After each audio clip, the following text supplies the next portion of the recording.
met Bob Howard today. My old sweetheart Clyde brought him over. Clyde. Keep that joker outside. Hey. Hi, Clyde. Why don't you sit down? No, I can't stay too long. Bob and I are headed up to Cross Plains. May I? Bob who? Howard. You want to meet him? Your writer friend? Ooh, possibly. Yeah, I want to meet him. Why don't you bring him up to the house and I'll go get another chair? Can't you just come out to the car? He's scared of your grandmother. So What did you tell him? Only the truth. Ah, forget it. I'll bring him by another time. Wait, I'm coming.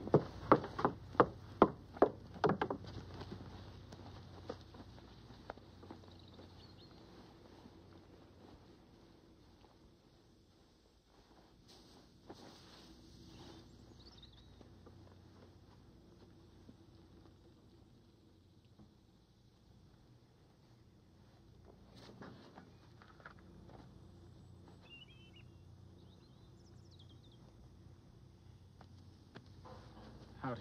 Hi. Bob, I'd like you to meet Novelin Price. Novelin, this is Bob Howard, also known as Robert E. Howard. Bob's the greatest pulp writer in the whole world.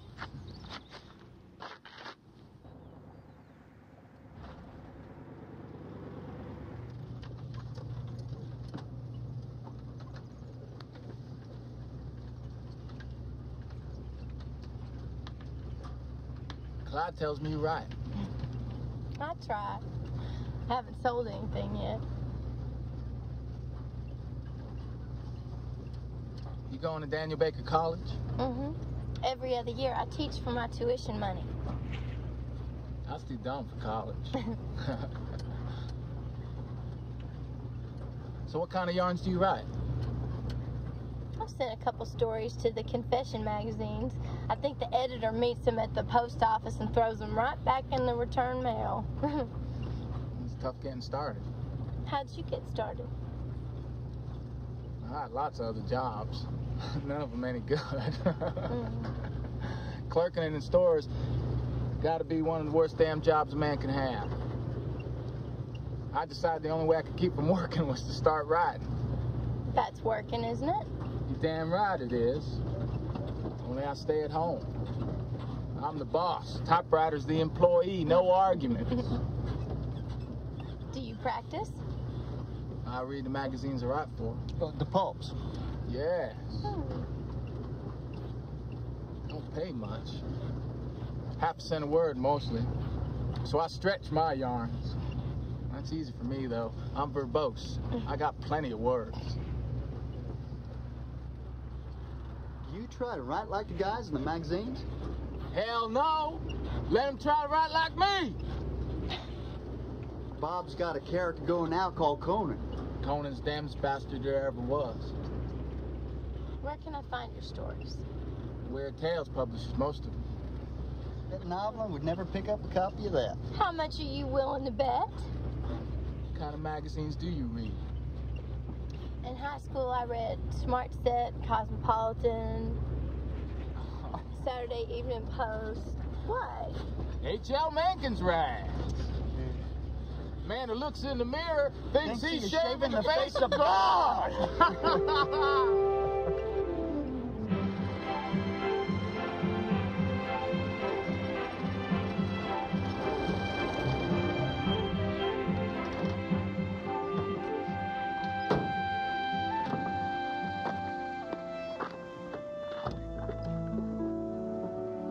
Thank you.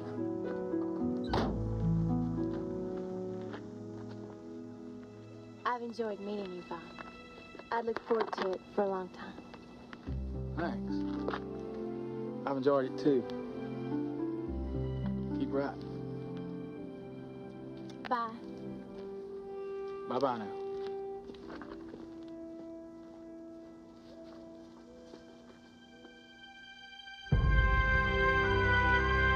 Good afternoon. As most of you know, my name is Booth Adams. I'm the town mayor, at least for the time being. I take a great interest in Cross Plains High. We've got a great school, and we're going to have a great school year. You, as teachers, are responsible not only for the education of the children entrusted into your care, but for their spiritual welfare as well. These children must have good examples, and teachers are their examples. Now that is a man. Oh my, yes.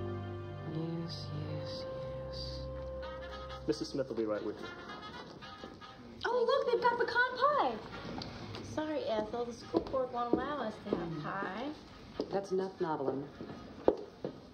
Who's that? That's Dr. Howard. Do you know Bob Howard? I know Robert Howard. That's the one, Robert Howard, the writer. That's his daddy. Does Bob ever come in here? No, he doesn't. I see him in the post office sometimes. Well, I've been told that he's kind of odd. You got that right. Well, I've met Bob, and he's very nice. Well, I'll tell you one thing. He's not very friendly. And the stories he writes, well... Well, what? Well, Dr. Howard brought one in one time. It was filthy. Not something a young lady would. Do you have a telephone? It's right over there.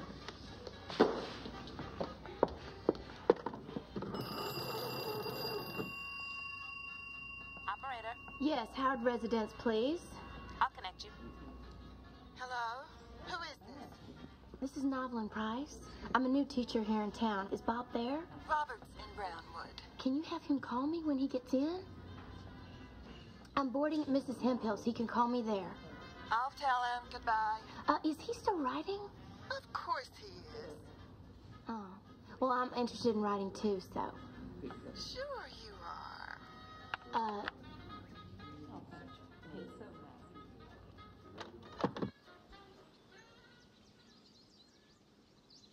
Have you heard from that young man? You mean Robert Howard? No. Oh, he's shy, I hear. Shy? I'm the one who's supposed to be shy. And I've called him about a zillion times. Every single time his mother tells me, oh, he's writing, he can't come to the phone, or he's out of town. But I'll tell him you called. I'll tell him you called.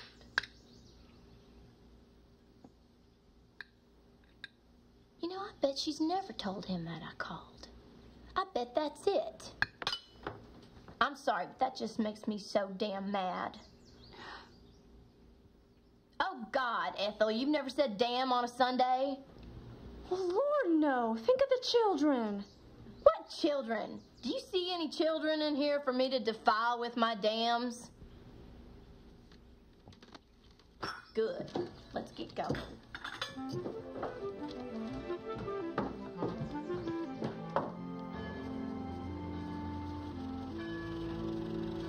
Morning, cousin.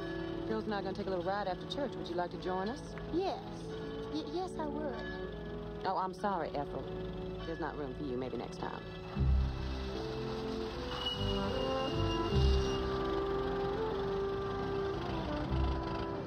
Shouldn't go running over to a man's house, especially one who's not returned any phone calls. He's not interested in you, Novelyn. He doesn't want you to do this. Enid, I'm only going to ask Bob a question, that's all. I'm not going to ask for his hand in marriage, and I'm not throwing myself at him. How do I look? Well, to ask a question, you look just fine.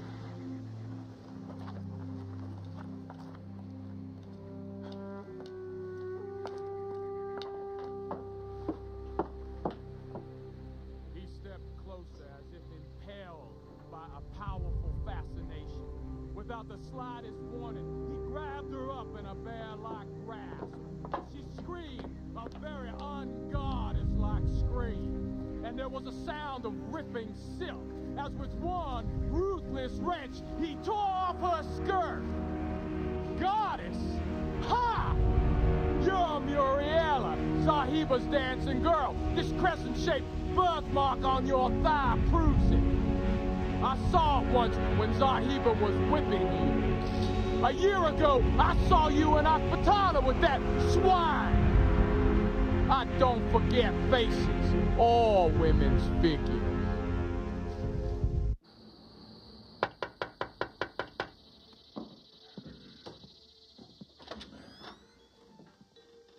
Yeah? Hi. I'd like to see Bob, please. Bob. Yes, I'd like to talk to Bob. Mama, somebody out here wants to see Robert. She can't she? Who is it? It's Novel Price. Well, Robert's busy. Hello. Hello. Come in. How you been? Hi. Fine. Well, come on in and meet my folks.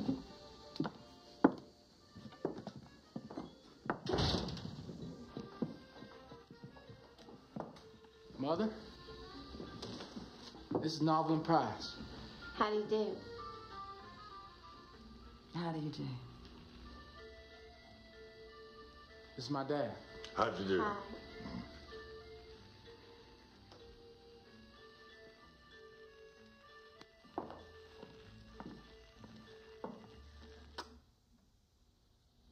Well, I guess we'll go into the other room.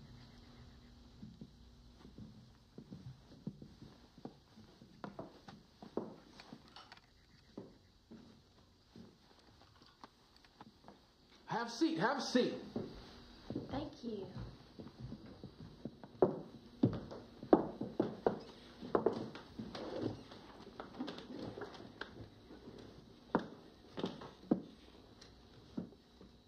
Would you like something to...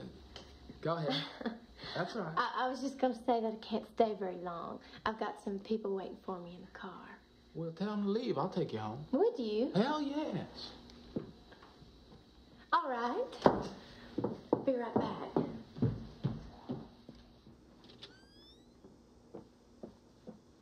Really not.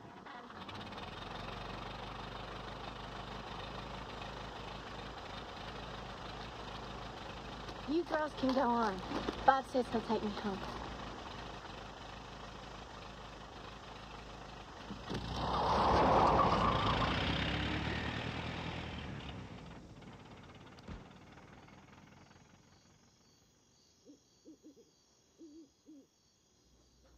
So what brought you over? Writing. I wanted to ask you a question. I'm still getting notes and rejection slips. Oh. Well, everybody gets them. I still get them. Yeah, but you sell. Well, a man's got to make a living some way. I was writing when you knocked on the door. Didn't you hear me? Yeah. Do you always tell the story as you're writing it? It's a hell of a noise, ain't it? I find if I talk them out, hear the words, the yarn goes a little smoother. Oh, so the voice brings the words to life. You're absolutely right. Absolutely.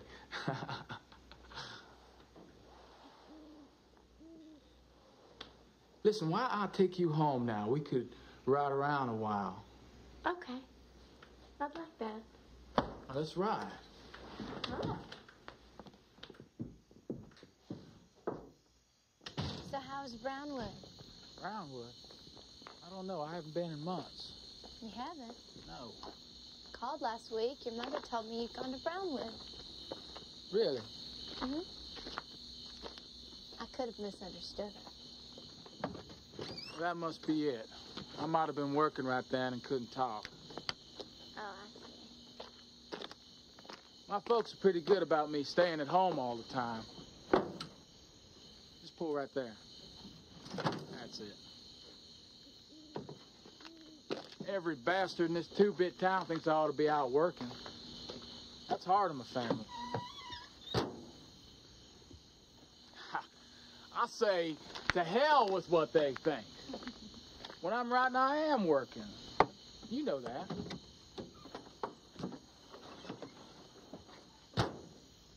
I get to going on a yarn. I can't be disturbed. You just misunderstood. I'm sure I did.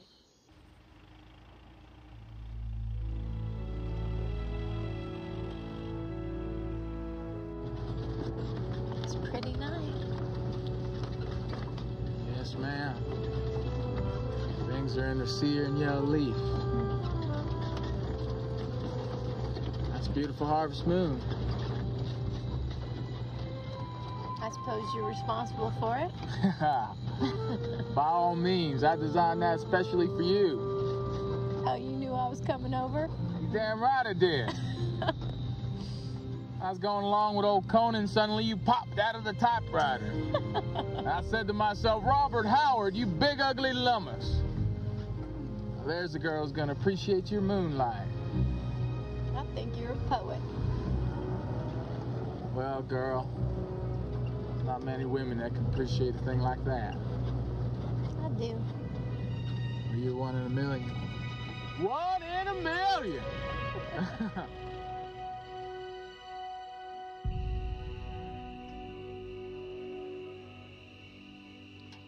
Why don't you tell me about your character, Conan? Conan!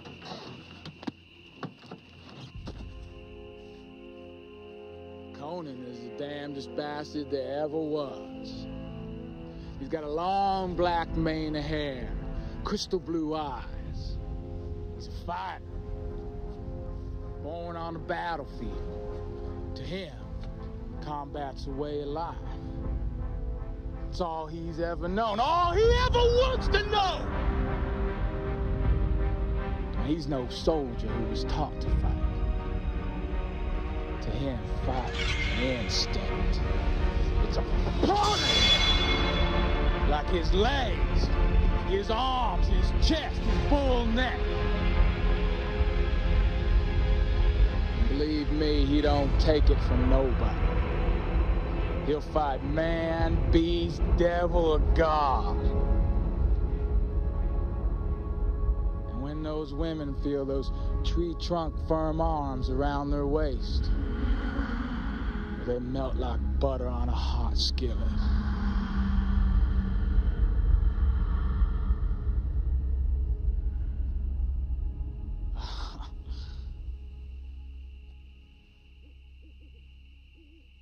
Oh, hell.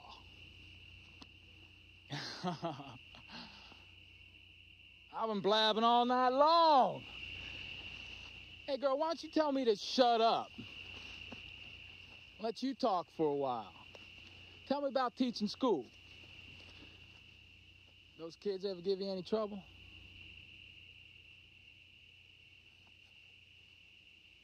Never. Not if they know it's good for them. I don't take it from nobody. Man, beast, devil, or stupid. I bet you don't.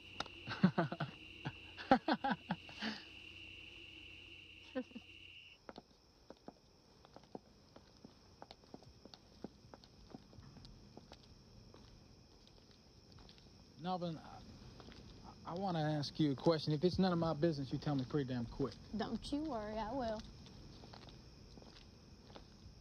I want to know about you and Clyde. I was wondering if, well, you might still be carrying a torch for him. Clyde happens to be married, in case you haven't heard. He's a good friend of mine, and he always will be, but that's all. You're not heartbroken. I've got a strong heart, Bob. Well, good. Now that's settled. How about tomorrow night? Well, I don't have a date for tomorrow night. Well, girl, you got one now. I'll be by about 7. Okay. About that moon, I'll order another one for you. Okay. Sure do appreciate him.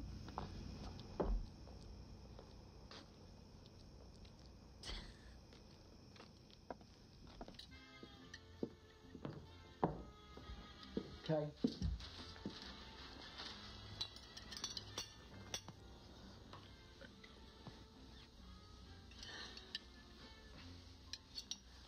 Your publisher called from New York. Well, you out with that girl. What did he say? Well, he wanted to know how your story was going. If you were going to meet his deadline. Did you say I would? Well, I told him it was foolish to think otherwise. You never missed a deadline. That's right. Hang on.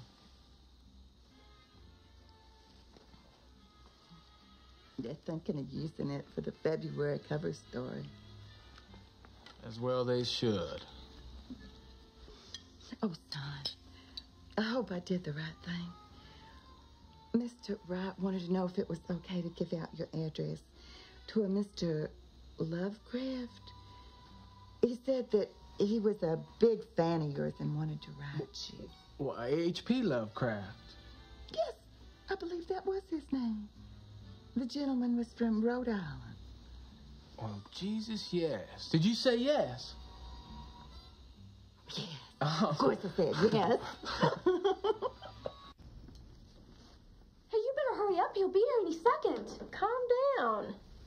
He can wait. Girl has to look her best on a first date. He's here. Oh. How do I look? Just beautiful. Thanks. Have a good time. I will. I hope. Oh, he's fine.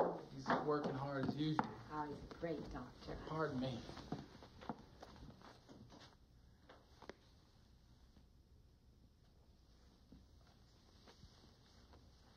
Well, I didn't know. I at least thought you'd have on a coat or a tie. Well, I got on a clean white shirt, by God. I brought this for you. You said you wanted to read some of my stuff. I brought this. It's called The Devil in Iron. Thank you. I sure do want to read it. Oh, well, okay, there it is.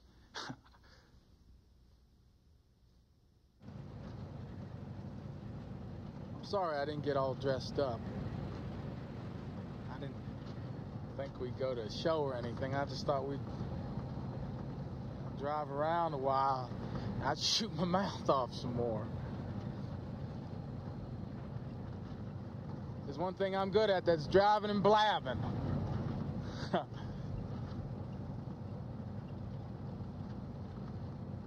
I got a pretty girl with me, it makes it that much better.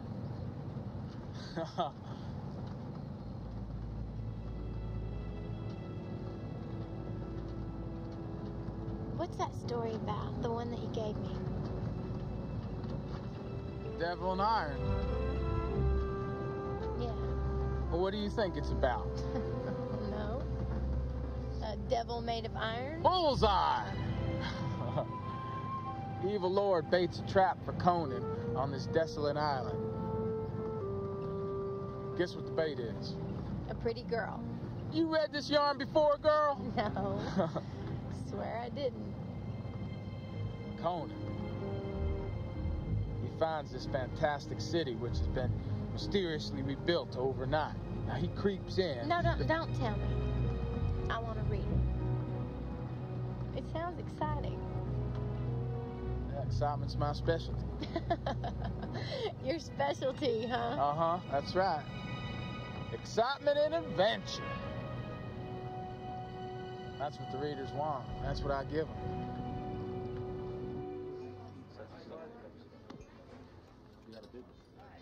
What kind of stories you been writing lately? Adventure? Romance? Teaching school?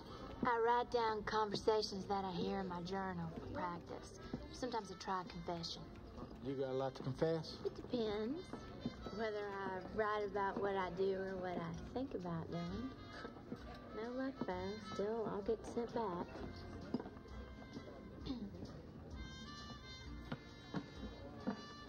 Thank you.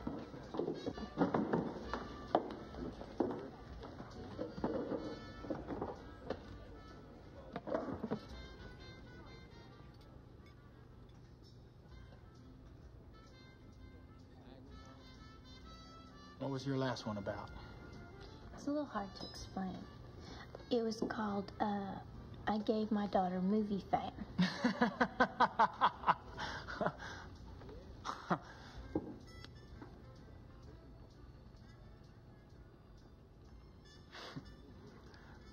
What'd you say?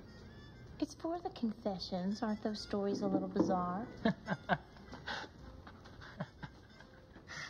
What's it called? I gave my daughter movie fame. Really? And what's it about? I'm not going to tell you until you stop laughing at me.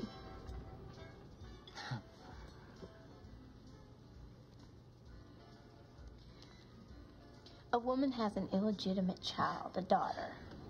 The child's adopted by her aunt, but the mother can't give her up, so she keeps helping her in secret. And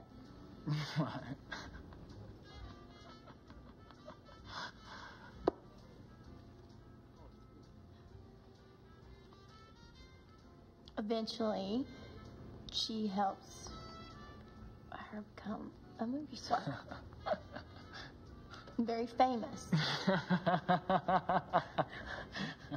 Stop laughing. It's not that silly, is it? Don't pay any attention to me. I don't know a thing about illegitimate daughters or movie fame. Well, it seemed like a good idea at the time. Well, I haven't seen any giant snakes or big busted naked women frolicking through the West Texas hills lately. Oh, but I have. You look more closely next time.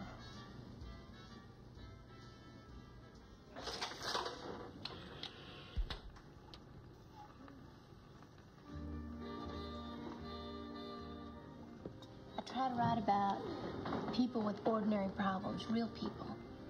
No, that's where we're different. I write about another age, another way of life. Man struggling to survive. That's my formula. Well, you know those tiny farmhouses we passed on the way out? Those are the people I want to write about. Not me. I can't write about men who toil along on a farm, get drunk, beat up a wife who can't fight back. I can't write about hate like that. Well, just because you're poor and you work hard doesn't mean you're hateful. You've lived a sheltered life. You don't know these people out here. I do. Well, your stories sell. So people must want to read about muscle men who wrestle monsters and girls in skimpy dresses who don't do a darn thing but sit around and watch. Oh.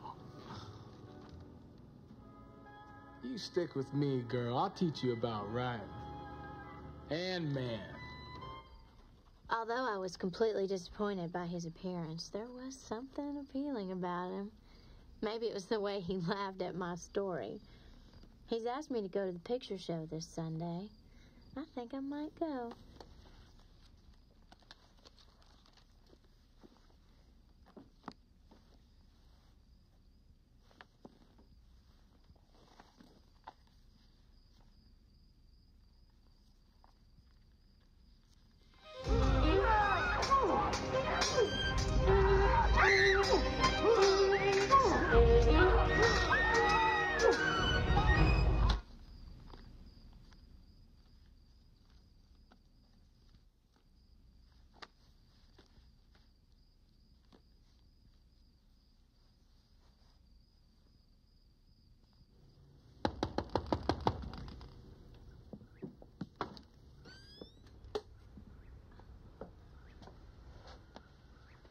How's my best gal? You ready to go? You look great. Yeah, well, this full hat kind of bothers me. Ain't the kind of hat I ought to be wearing. Why not? Well, you take those hats the Mexicans wear, sombreros, layers of hat. Keeps the sun off real good. Yeah. Well, are you ready?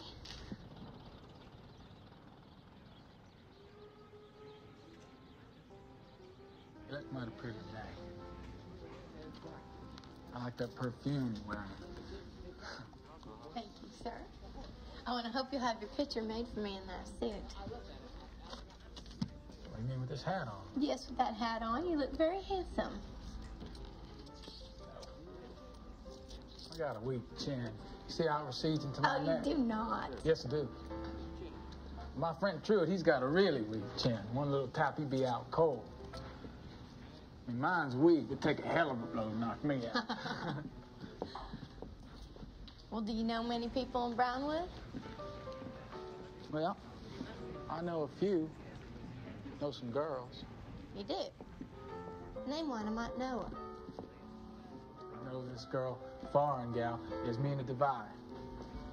Never heard of her. Name someone else. I don't know.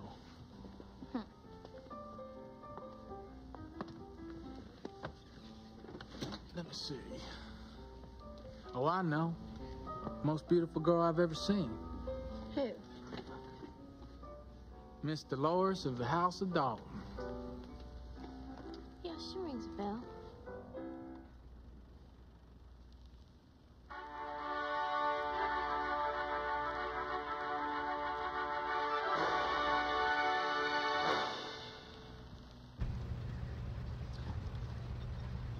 Listen, old Clyde and I were in Woolworth shopping. We saw this stunning girl. Blonde hair, sparkling eyes, flawless skin. It was Dolores Dalton. That's right. I just dropped dead there in the aisle. Thump. She walked like a queen. Shoulders straight, golden hair bouncing down her back. Yeah, I've heard she was pretty. Most beautiful girl I've ever seen. Beautiful, big bosoms. This girl she was the most beautiful. Hey, girl. Hey, hell, you be careful with that. That thing is loaded. Look at that.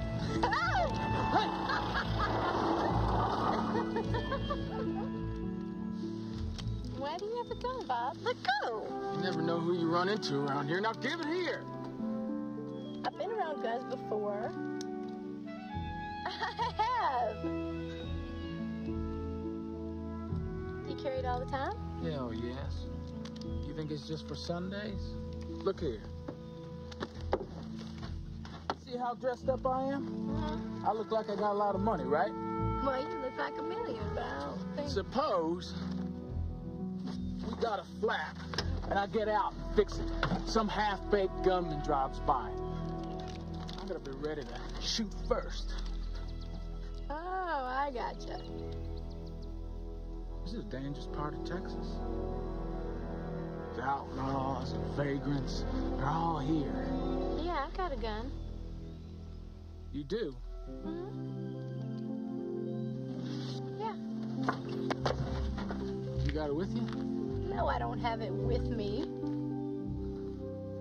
Well, good. I hate to try and kiss you and get shot.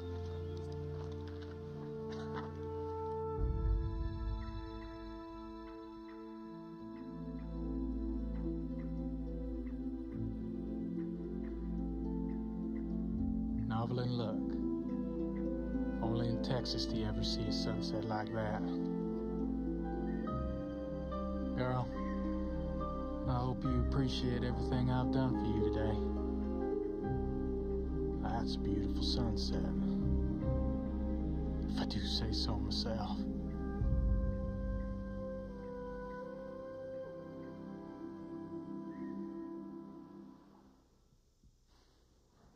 That crazy guy. He is not crazy. He's a writer. Enid, you're an English teacher. You should respect that. Not what he writes. I wouldn't touch one of those trash magazines. He used his words beautifully. You know, he read me one of his poems the other day. It was so amazing. I can't believe how he can... Hey, look at that guy across the street. What on earth is he doing? Novel, come here. Get a look at this. Come on.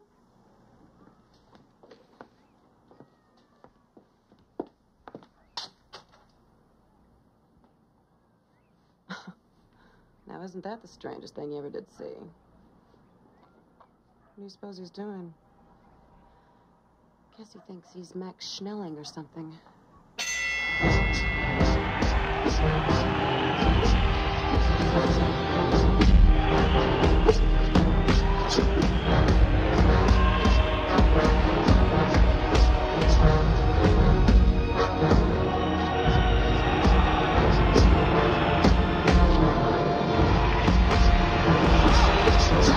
Hey, gee, Jesus, girl, I almost walloped you. Yeah, you sure did. Why aren't you teaching school? I am. I'm on my lunch break. I just thought I'd say hi. You almost got a broken nose for your trouble. Yes, I did. What were you doing just now? With that punching thing. I got this boxing yarn I've been thinking about going in my head. Come with me. I want to show you something. Come on.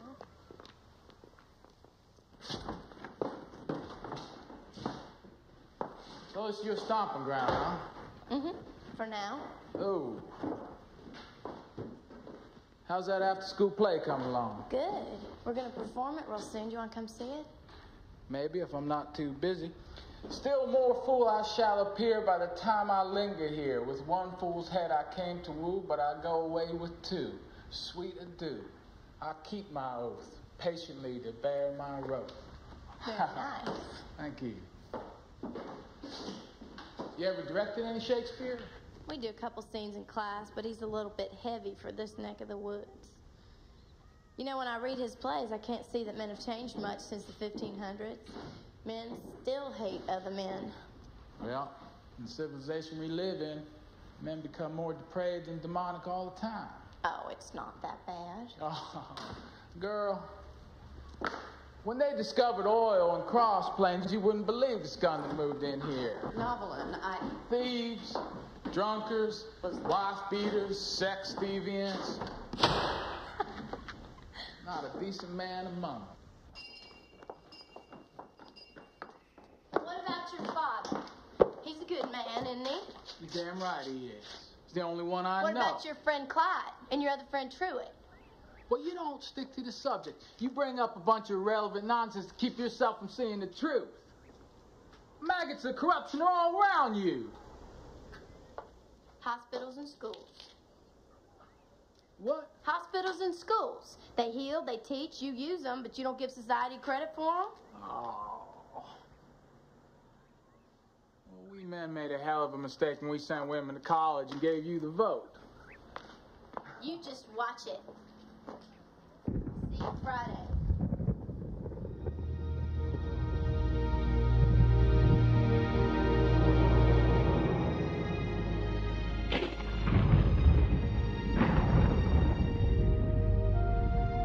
That's beauty. That's the kind of beauty my ancestors loved.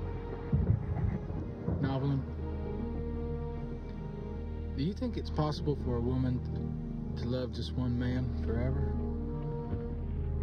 I don't know, Bob. But you know, this is the first time I've ever talked about love in the middle of a field.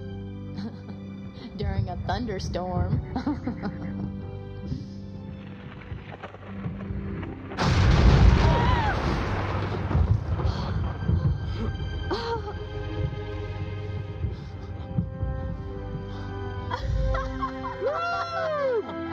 I'm in the mood to write a love story.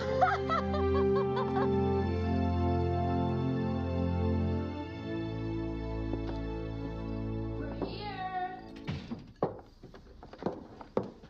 Oh, baby. This is Bob Howard. Bob's the writer I've been telling you about, Mama, Mammy. Howdy, Mammy. Nice to meet you. You too, Bob. Nice to meet you too, Miss Price. Welcome, Bob. Take a seat. Thank you. I understand you've been lending a hand with Novelin's writing hopes. Well, I've been holding it out, but so far she ain't took hold of it. That is not true. I listen to every word you say, Bob. Well, your ears must be keeping it a secret because your hands ain't been typing it out. I think Novelin should teach. That's what she's good at. Well, maybe I'll do both. Well, it don't work that way.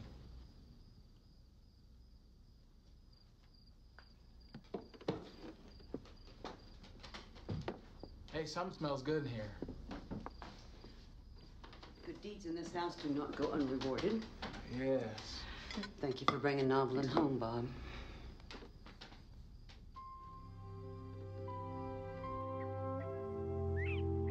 Hello, honey. How you doing? You feel all right? Hi. My throat's a little sore. you'd have stayed home like I told you, you'd be feeling fine now. And when will you be up and around? By Saturday, I hope. And what happens then? Mayor Adams is throwing a Christmas party. And Bob, I want you to come with me.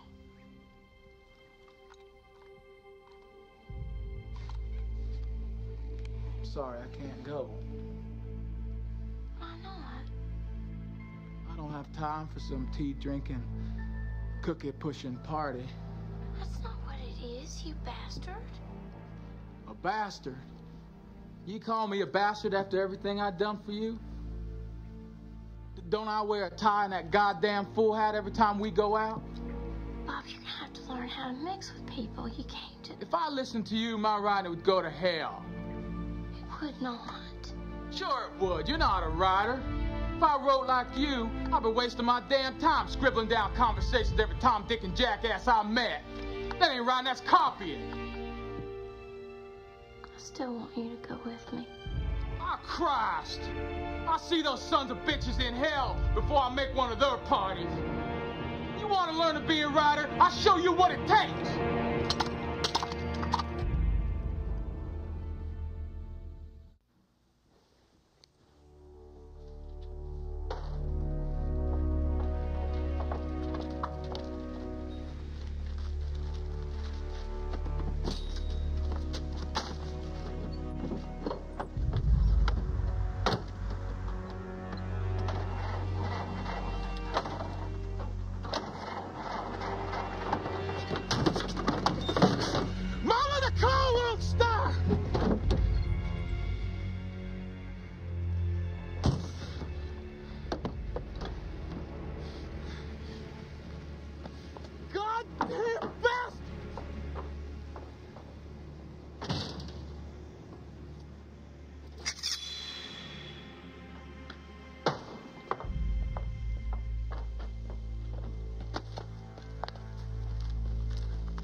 Dear novel, the French have one gift. the ability to gild decay and change the maggots of corruption to the hummingbirds of poetry, as demonstrated by this volume.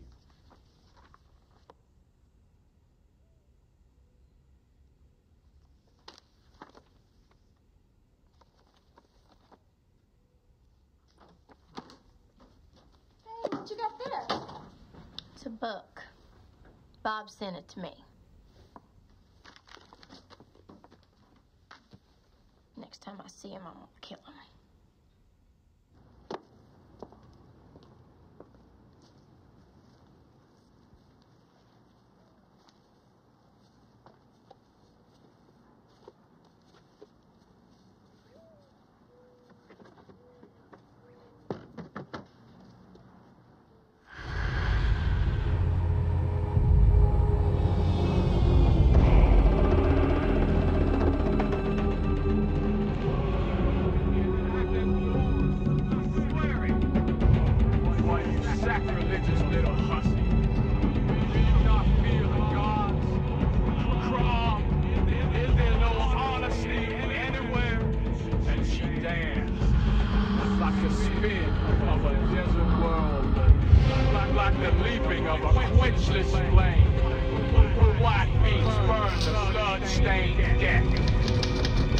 Sweat beaded the forehead of the man facing her, and his eyes were like burning coal. Smite as he would, he could not break past, nor beat down her guard. She stepped back to draw him out, and felt her thighs locked in an iron grip. His breath came in gusty gulps. You have a phone call.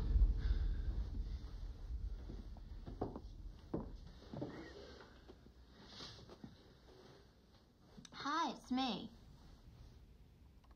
Novelin, are you back? No, I'm still at home. Merry Christmas, by the way.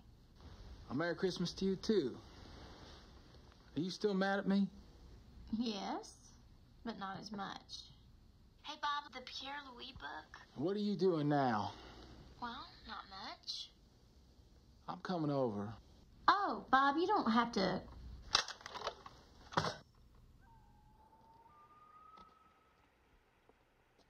Now, you read that book.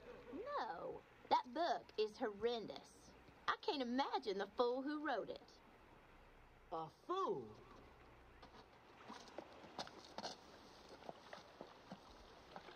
My Conan yarns are full of sex. They are? Hell yeah. That's what he did. Drinking, whoring, fighting. What else would there do in life? I'm sorry, but I don't see anything sexy about a naked woman dancing around a pirate ship. You don't? No. Well, for God's sakes, I mean, she was dancing the mating dance. I mean, what could be more sexy than that? God, I thought she was crazy, like you. Then what do you think would make a sexy story? Naked women aren't sexy. What is? I don't know. Naked men. I'd look the other way. You probably would.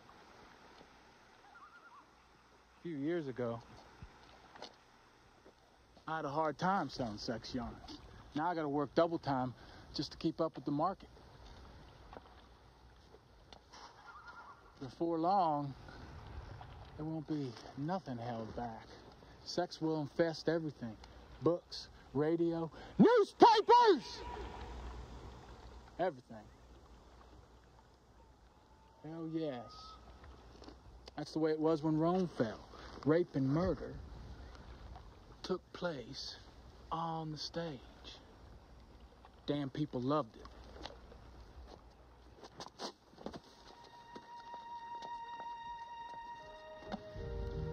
I'm sorry I can't come in. My mother's Expecting her medicine. I know.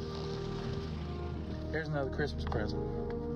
Thank you. I hope you don't stick this one under the house.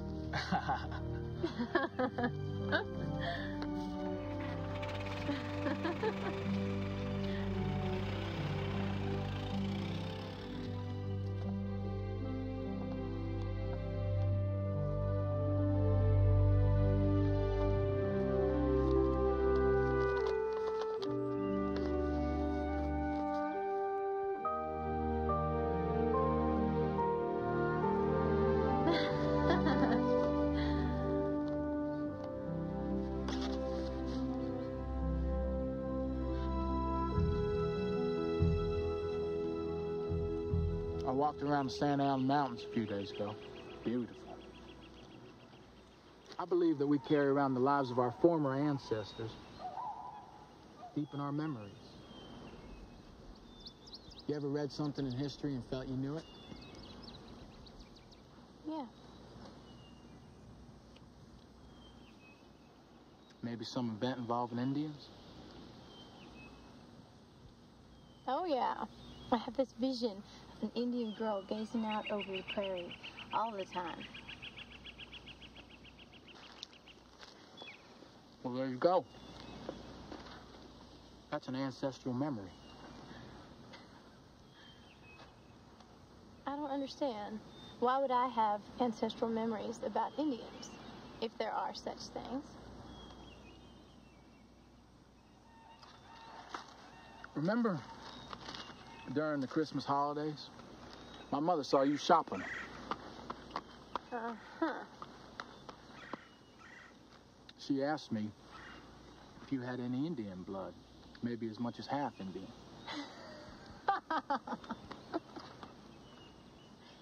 I wonder why she'd think that. It's the shape of your face. Do you know how much Indian blood you have? None that I know of. I bet you got a drop or two. We are human because our ancestors were human. That's one thing that persuades me the Bible was right. And I can imagine a lot of things, but I can't imagine man was once a monkey. Hey, have you heard from that writer friend of yours, Lovecraft. I did get something in the pouch.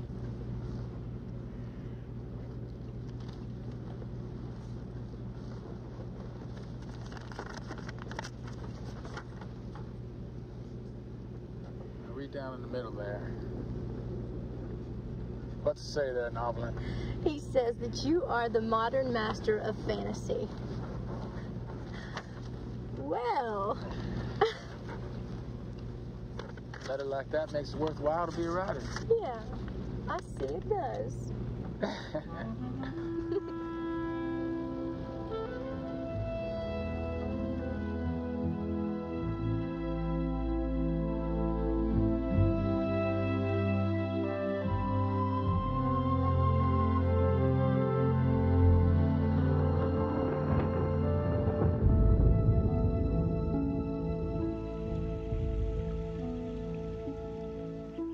Next best thing to a Texas sunset's a Texas rain shower.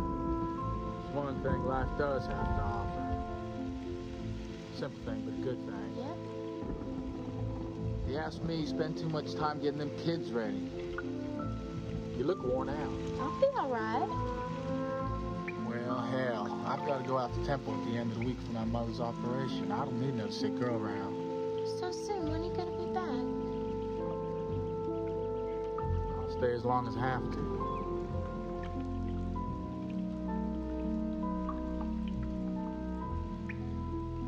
Thanks for the time you've given me, Novelin.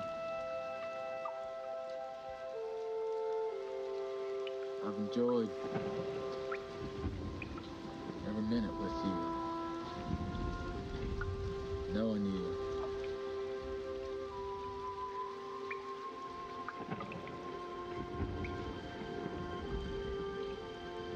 Well, I look forward to having you back.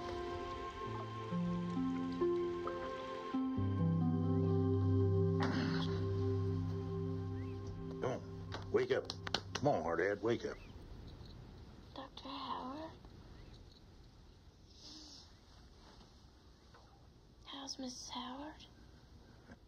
Yep, she's holding her own. Robert will be all right now. Has he been sick too? No, he hadn't. You really like my son, don't you? Yeah. But Bob, Robert's real close to his mother. We're all real close to our mothers. But we managed to get along without them eventually. We do.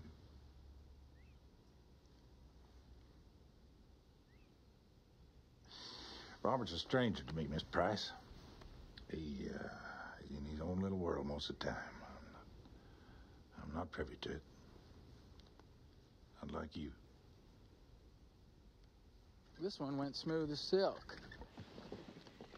Hell, I can write shoot-em-ups. I got a hankering to write something bigger. Yeah, a novel, maybe. Hey, girl. Let me walk ahead here. Why? You gotta keep an eye out for rattlesnakes. Rattlesnakes? Yes. Don't worry, I can handle reptiles. Especially giant diamondback rattlers. 2-foot fangs dripping with poison. Oh, yes. Oh. That is it. Oh! Just joking, that's all. That's enough. Robert, you lead on. Keep quiet.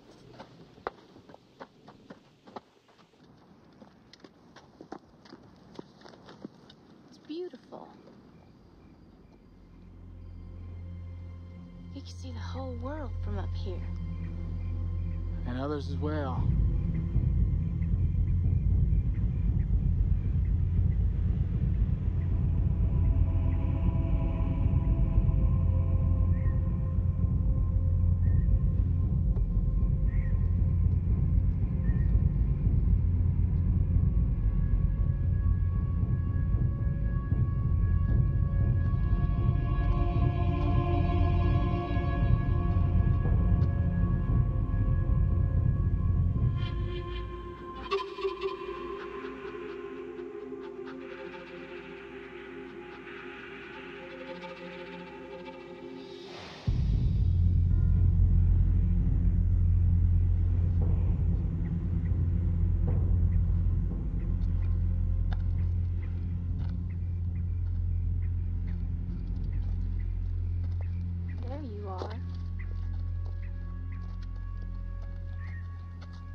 Why don't you tell me about that novel?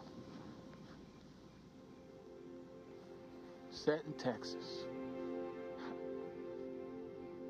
It's gonna be about the hardships of the early pioneers and their conflict with the Indians who were trying to save the land they loved. I figured it'd be the best damn book ever written about frontier life. It sounds fascinating. I know what I can do.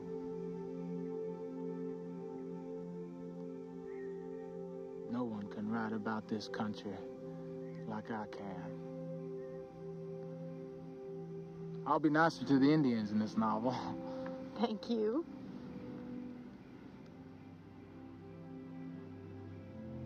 I'll have this beautiful, fully dressed Indian girl. The hero will fall in love with her. He'll be this morose, ungainly misfit among men.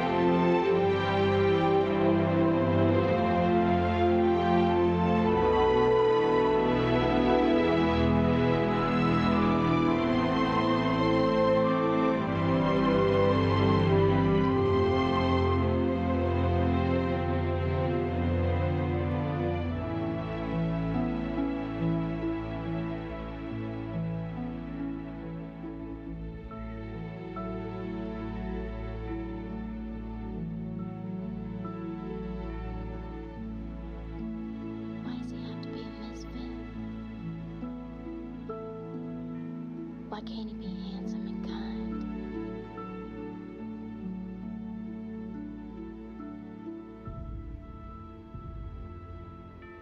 You're still a dreamer, girl. He's got to be handsome, huh? Well, to hell with it. He'll be the most handsome man in the West with the fastest gun. Boom, boom, boom!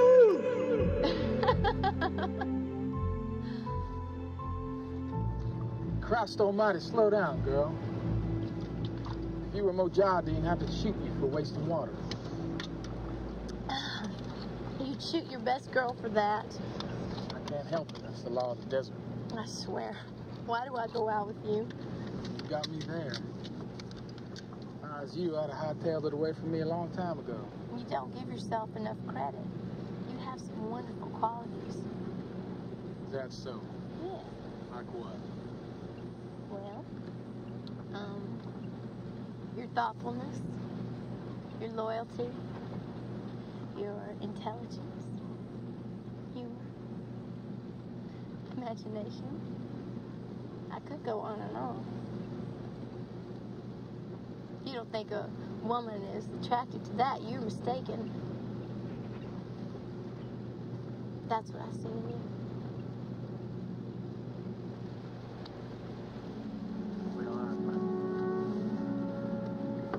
Appreciate it, girl.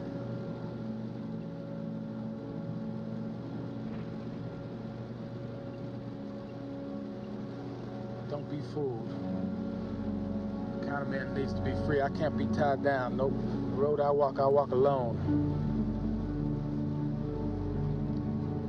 It's funny how women are attracted to that quality as well.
Hi, I'm here to pick up a package. The name's Truett Vincent, Vinson. Oh, yeah. Here it is. Thank you, sir. Excuse me. Hi. Hi. Did you say your name was Truett Vincent? Yes, ma'am. Well, hi. I'm Nolan Price. I believe we have a mutual friend. Oh, who's that? Bob Howard. Bob, really? Yeah. How do you know Bob? Well, I teach in Cross Plains. Oh. We're friends.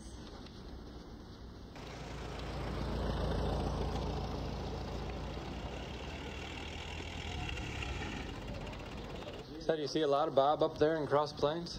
Off and on, whenever he has time, you know. But you two weren't serious or anything? Oh, no. He's made it very clear to me many times that he is not the marrying kind. He has to be free. The road he walks... He walks alone. Yes. That's what he says, all right, isn't it? How often did you go to the movies? Oh, every now and then. Think Bob would ever go by himself? Only if the picture was some wild action movie with lots of sword fighting and stuff like that, you know.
Hey. What are you doing here? I thought you might like to take a ride. It's 5:30 in the morning. I know. Come on, get dressed. I got something special to show you. Something you might appreciate. Come on. Hold on.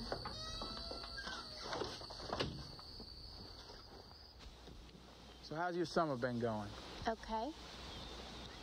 We had some rain about a week ago. Yeah, farmer sure needed it. I met Truett Vincent this weekend. Oh, yeah? How's he getting along? Good. You know, he and Clyde work for the same company. Poor fool's a bookkeeper, pushing papers all day long. It's a job you never catch me doing. When's the last time the three of you were together? Long time. Too long. I ought to give them ironheads a call. See if they don't want to go out on the prowl. What exactly do you do out on a prowl? Drink beer and talk about girls. Lie about 'em's more like it. Don't you talk about any serious subjects? Oh, that is serious. Sure we do. We argue plenty. I want to wring Clyde's neck sometimes. He makes me so mad. What do you argue about? You ever read The Vicar of Wakefield? Mm-hmm. Did you like it? Yes, I did. Well, that's too damn bad. I thought it was the sorriest book I ever read. I wonder what you'd do if a student told you that. If you told me I didn't know what I was talking about. Right. Well, it depends on his attitude. The vicar was a lousy old bastard.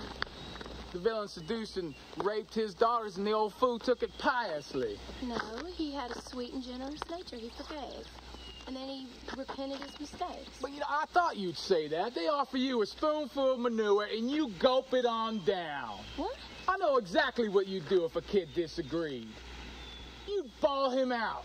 If he was being rude, I would, but if we were just talking about something... Sure you would. It's thanks to teachers like you that there's no room for individual thought in schools today. Oh, really? Yeah. Oh, really? Well, yeah, that's right. Thanks indeed. Thank God. If it wasn't for teachers like me, there'd be more individuals like you, socially inept, hating the world, prattling off pompous ideas that nobody wants to hear in the first place. Bob Howard, if you do not take some initiative, you are going to end up a miserable old man, sitting at home with no friends and no life. And another thing, don't you ever imply that I do not know how to teach, because then you really are talking about something that you know nothing about. Now, why don't you run on home? Your mama's waiting for you.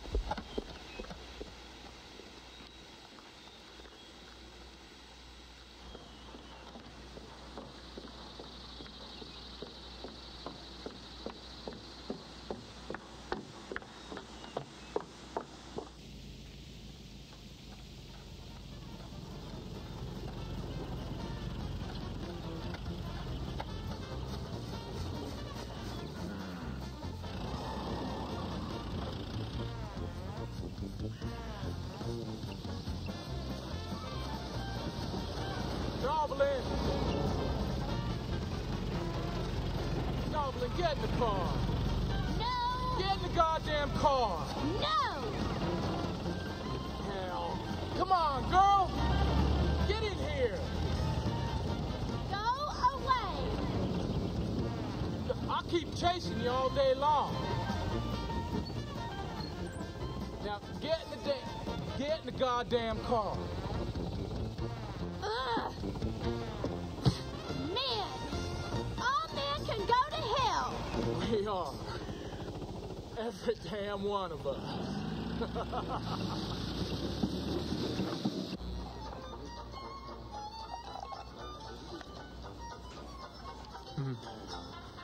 Guess who came by my house this morning? I don't know who. Bob. Wants me to go down to New Mexico with him. Do you think Bob knows we're dating? Yeah, he does now. Really? Yeah, I mentioned to him that we met at the post office and we've been to the movies a couple times. What happened? Was he mad? No, I don't think so. Well, true, either he was or he wasn't. Well, he kind of ignored me. He didn't say a word. He didn't seem mad. He asked me if I'd read The Vicar of Wakefield.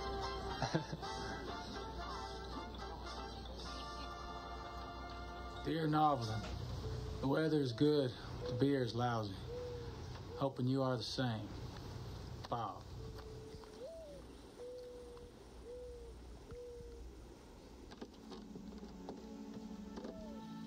Dear Bob, summer's flying by as it always seems to do. Where have you been? I hope you're not still mad at me. If so, I apologize. Let me know the next time you'll be coming down. Hopefully at a reasonable hour. Love, Novelin.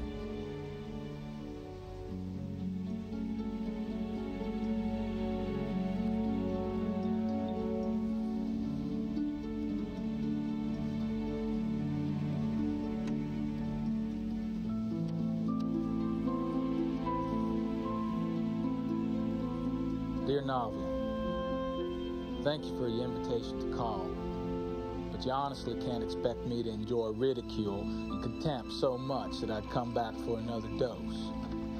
You understand me, I think, but I'll make myself clear. You and Truett haven't played fair with me, concealing the fact that you were going together. Both of you had plenty of opportunities to tell me, but instead you made a secret of it and no doubt laughed at me because of it. Taking advantage of a friend's trust to try and make a fool of him seems a poor triumph. Robert E. Howard. Obviously, I made a grave error in befriending a pathetic man like yourself, and I now consider my association with you over and finalized. My only regret is the time wasted spent in your company. Sincerely, Novelin Price.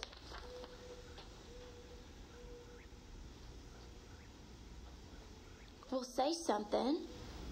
Seemed like such a nice man. It's a shame he won't be coming over anymore. Mama, what do you think? You said it, now tear it up. Why? After that hateful letter, I should tell him to go to hell. Don't end the friendship, Novelin. He's been a good friend. Why don't you write another letter? Say what you really want to say. Dear Bob, although you leave nothing for me to say, being a woman, I'll say something anyway. During the time I went with you, I realized perfectly how you felt about women. Freedom was the first law you recognized. Strange as it may seem, I too demand my freedom. I didn't think you'd resort to middle-class melodrama, and I can't believe that you really, in your heart, feel that we've betrayed you. In my last letter, I was of the opinion that we were still friends and invited you to call, assuming that our friendship would continue as it had in the past. I apologize for having made that mistake. Please know that you will always have my sincere wishes for your continued success and happiness. Sincerely, Novelin Price.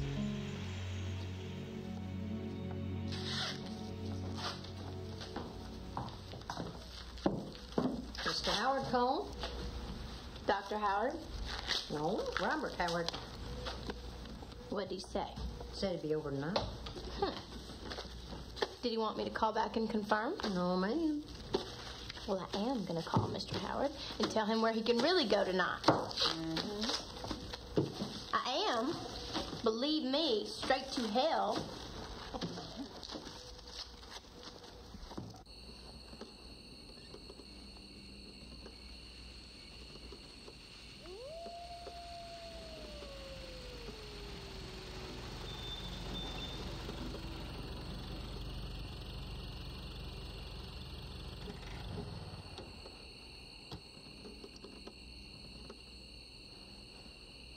Howdy.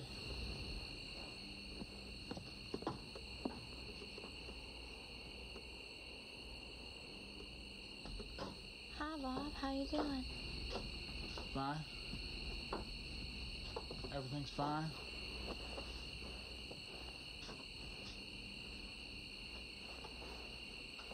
So what do you think of my buttermilk catcher? You remember that Kipling yarn you told me about? Yes. What was it that girl said? She said kissing a man without a mustache was like eating eggs without salt. You like your eggs with salt, don't you? No. I'll have mine plain. How are things at home? Not good.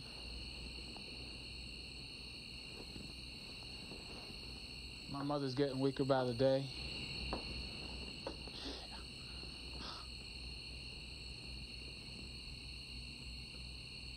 I can never repay her for all she's done for me. Well, she's not expecting to be repaid.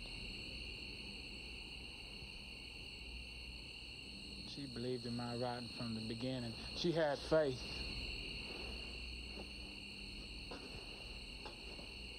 You made her very proud, Bob.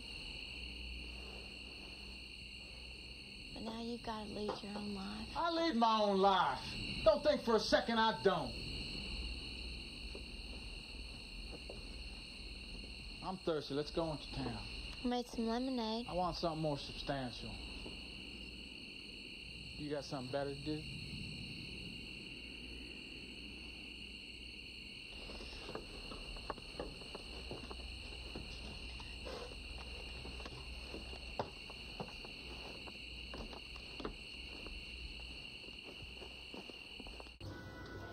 Last month I sold yarns to action stories, top notch, and weird tales.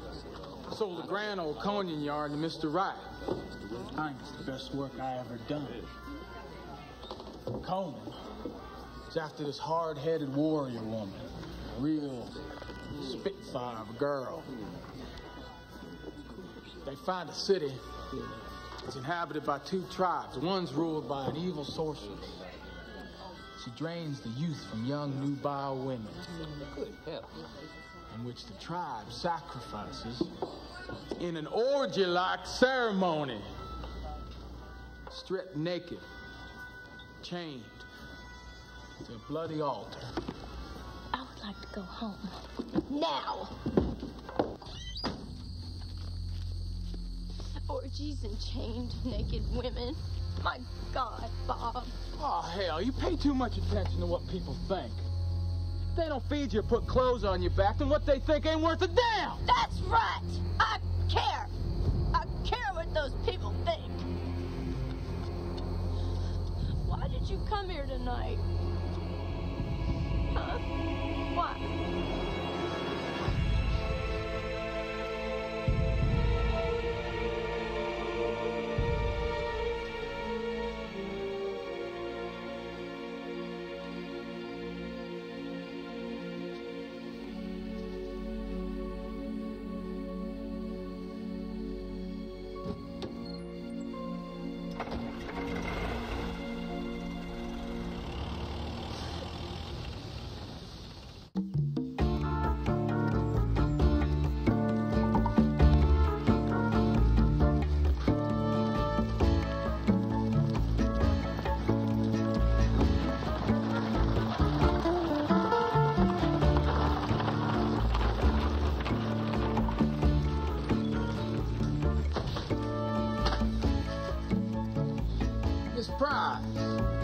Imagine meeting you here. Hey, how about it? Nice. Hey, girl. Oh, God. Jesus, girl, wait up. What are you in such a hurry for? Have to be somewhere. Yes, it does. Well, hell, I'll walk you home.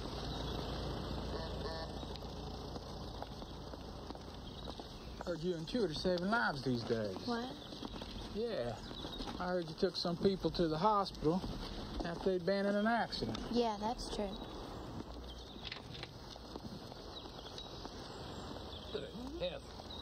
I also hear you took off your jacket so nobody would bleed on it. It was my new white pigskin jacket. I didn't want to ruin it. Well, I've always said we're really an advancing society when we're so willing to save lives. We don't want to endanger our white pigskin jacket. You make me sound like a monster. I'm not a mean person. I just didn't want somebody who wasn't really badly hurt bleeding all over my new white pigskin jacket. He was bleeding, he was hurt. Oh, shut up, Bob. Just shut up.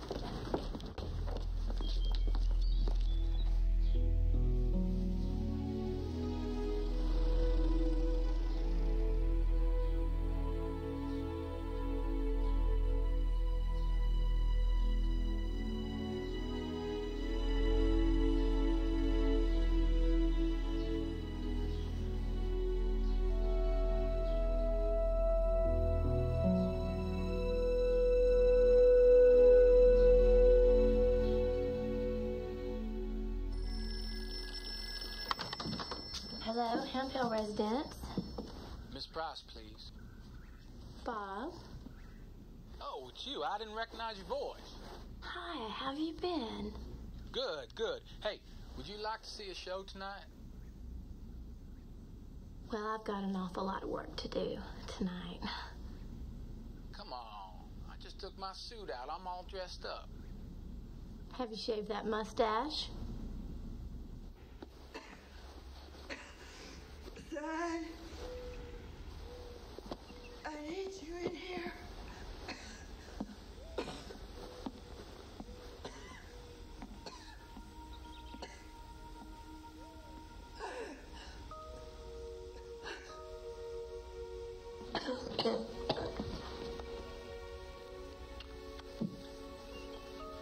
How's my mama?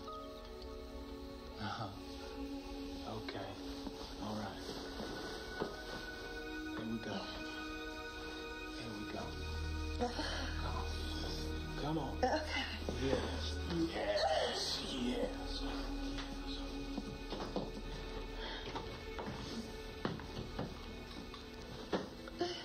Okay, I'm setting you down now.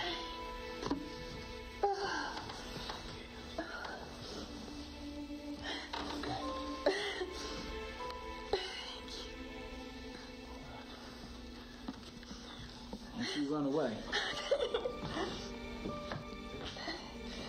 I'm cold.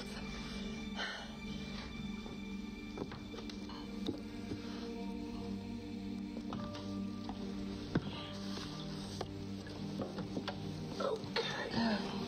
Let's get this wet thing off.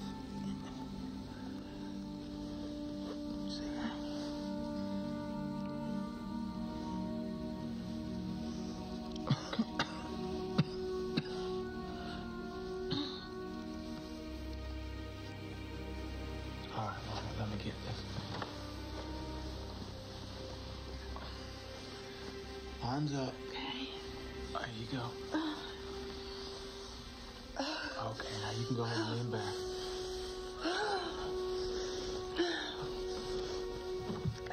There you go. Here you go. There you go. There you are. There you are.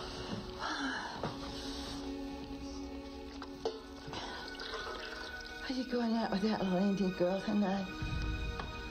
No. Wouldn't leave my best gal. I don't want to spoil your evening.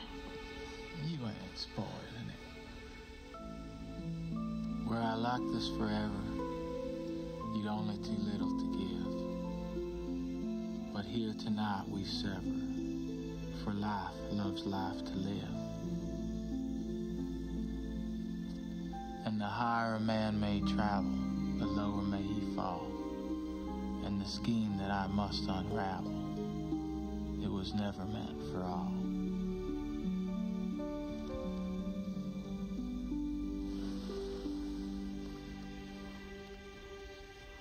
I'm gonna miss you, son. I'm gonna miss you most of all. You ain't going nowhere.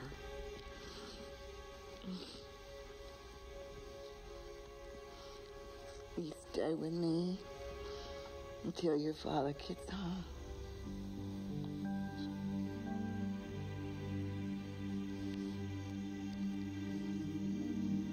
And bring that girl around the house sometime. I'd like to meet her again.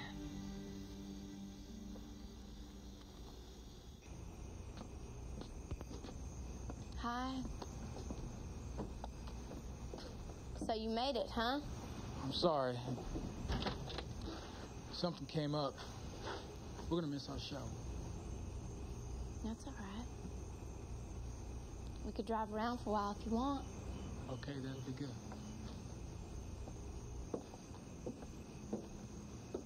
So what you been up to? Same old thing. My students have been a little restless lately. Oh, yeah? Well, when you're young, you feel the Lust for adventure buried in your subconscious. You don't want to be bothered with dreary things like school. I see.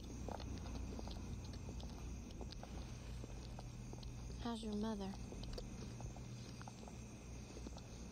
Not well at all.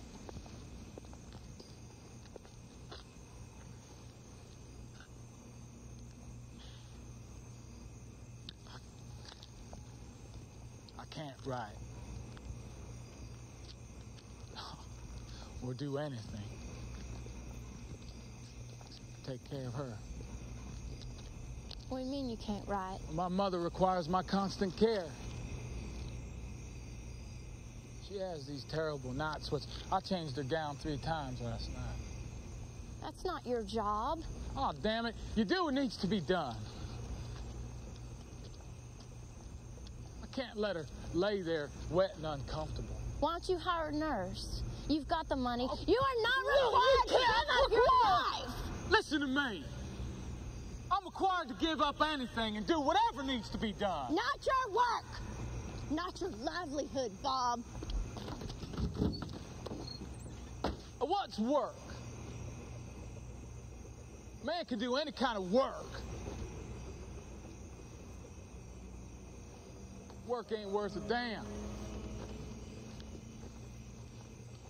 Unless you do it for somebody you love.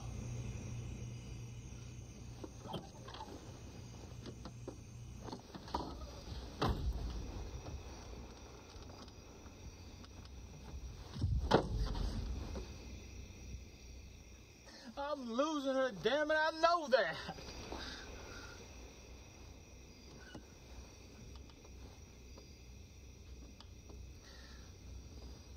I want a woman to love, a woman to believe in me. Is that so much to ask?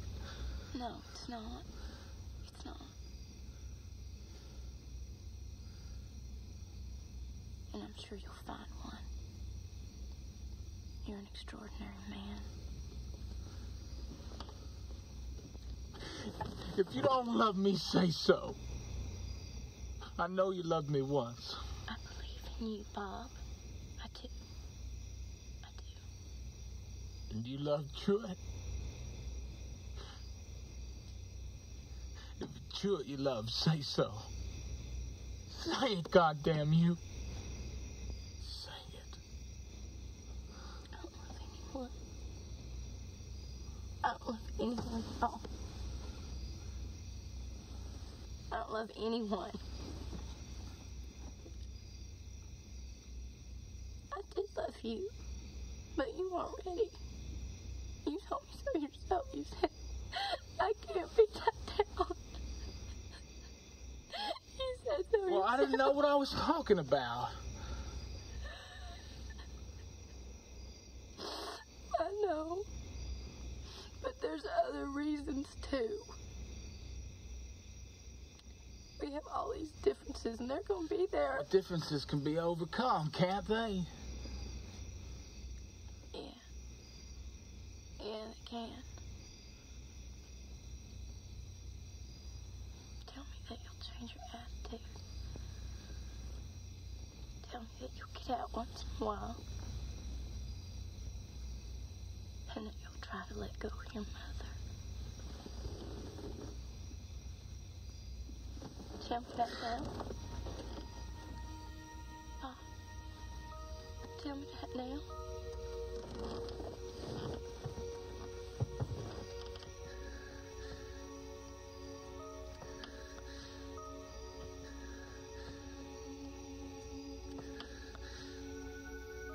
I'm going to Louisiana State this summer. I've been accepted. You make good with your writing, and I'm going to make good with something, too. I'm going to teach.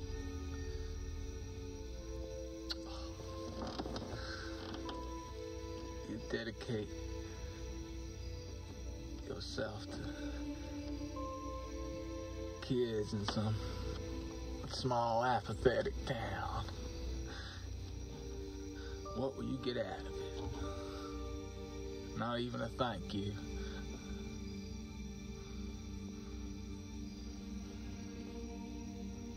I'm not doing it to be thanked.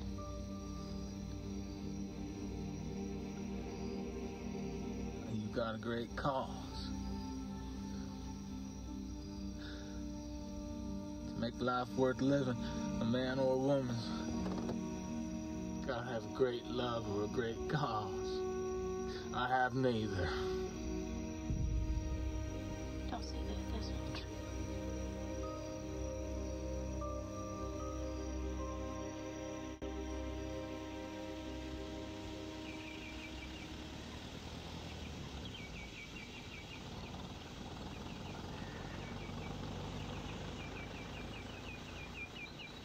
That's a colorful sweater you got there.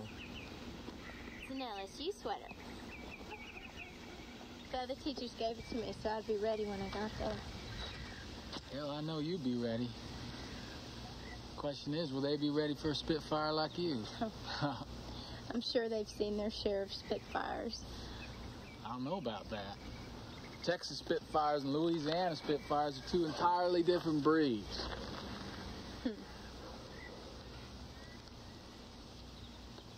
Come on, get in. I'll take you for a drive.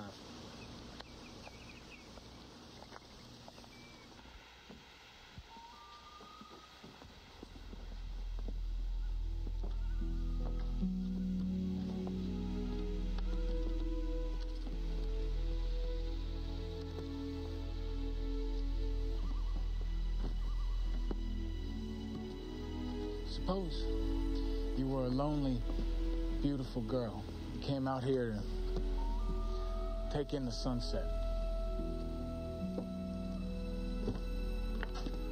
While you were watching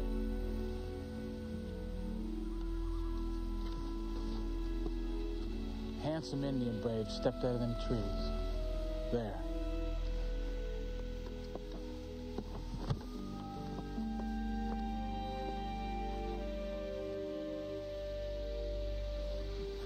What you'd do about it would be the yarn that you'd write. See, I can imagine the sunset, and I could see the Indian brave, but that's as far as I go. That's where the story ends. Well, why stop when it just gets interesting? Because the next thing you know, I'd be telling him to wash off the war paint and get a good suit of clothes and accompany me to Sunday school. Something tells me he just wouldn't want to do that.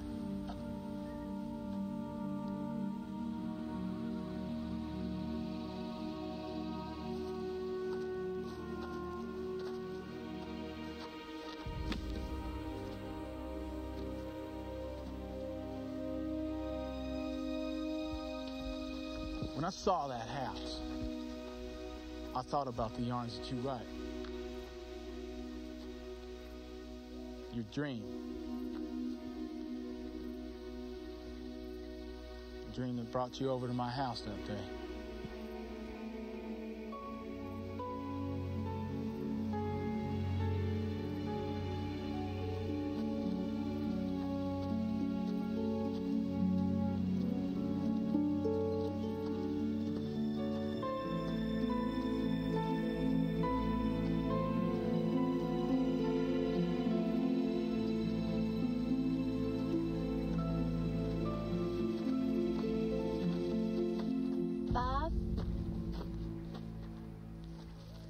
Thanks for bringing me out here.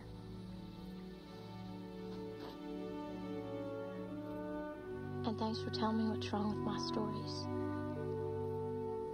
I mean that. Well, you're welcome. It's only my opinion. You don't have to listen to it if you don't want to. I'd be a fool not to listen to the greatest pulp writer in the whole wide world, Robert E. Howard.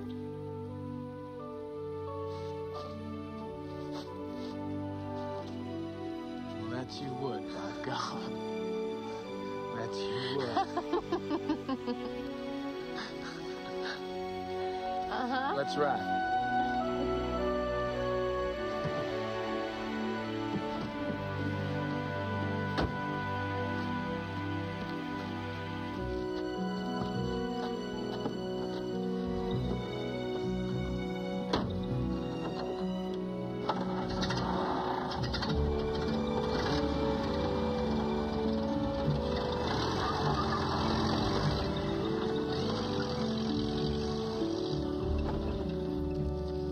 sure to write.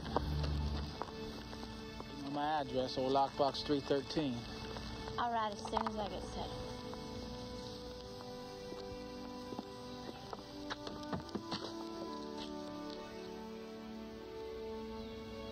Well, don't you get in any trouble with those wild ideas of yours.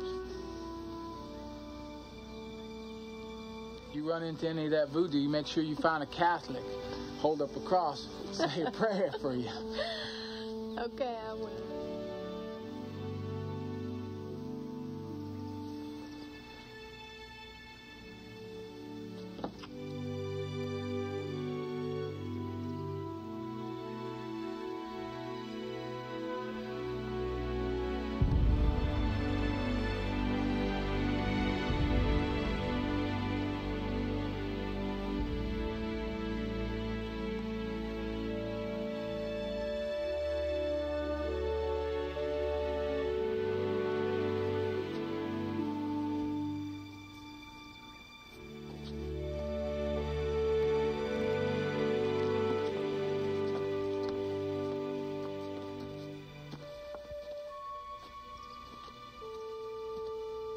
Hey, girl. Take a look at that sunset I ordered for you. I sure do appreciate it.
That morning, the attending physician, Dr. Deal, had told us that Mrs. Howard would never recover.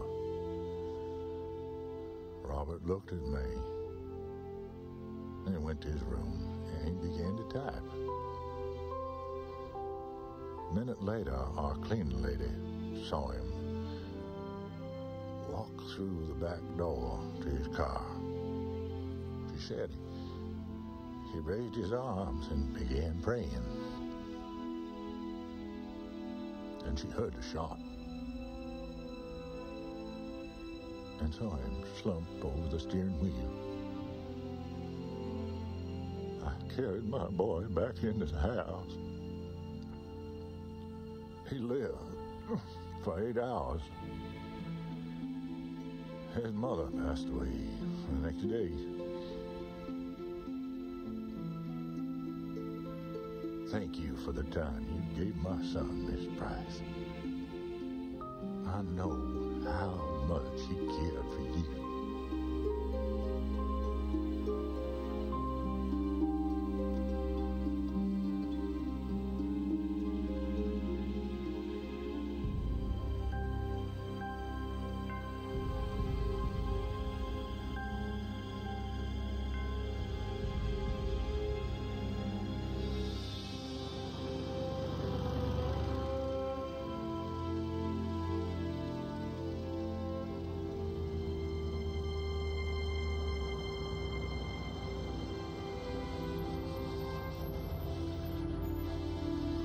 5 minutes stop, folks.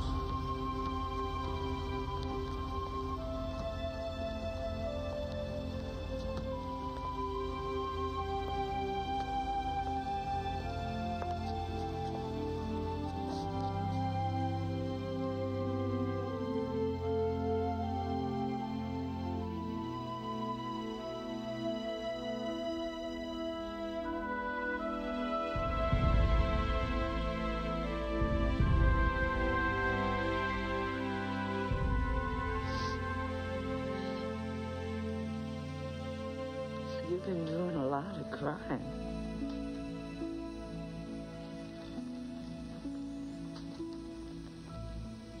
Who are you crying for? A friend. Gone, is he? Passed on? Yes. He took his own life. That's tough. He was a writer. He made his living writing stories. Could spin a yarn, could he? That's what he called them. What's your name, dear? Novelin Price. Let me ask you something, Novelin. Are you glad you had the chance to know him? And even though you won't see him for a while, is he still your friend? Yeah, he sure is.